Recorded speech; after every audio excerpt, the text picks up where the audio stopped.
কোনো এক সময় এই শহর ছিল গাঁজা চাষের শহর। নওগাঁ শহরকে আগে গাঁজা চাষ হতো। সেই গাঁজা চাষ করে গাঁজাগুলো রাখতো এই গোলাতে। এই গোলার নাম অনুসারে নওগাঁর নাম হয়েছে গাঁজা গোলার মঠ।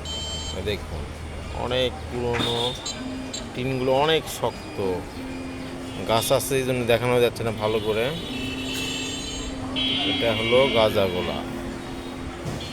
ওই পাশে একটা ইট ভাটার মতো আছে, ওখানে যখন গাঁজা বন্ধ করে দিল চাষ করা তখন ওগুলো পুড়ে ছাই করলো। এখন ওইগুলো ঘরের ভিতরে অনেক গাঁজার বিচি আছে, আমরা আগে যেতাম, এখন বন্ধ রাখছে।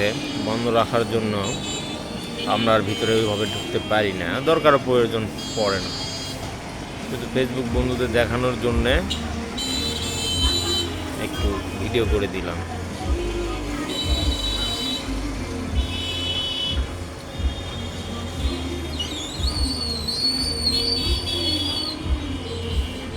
গাছ দিয়ে ঢেকে গেছে।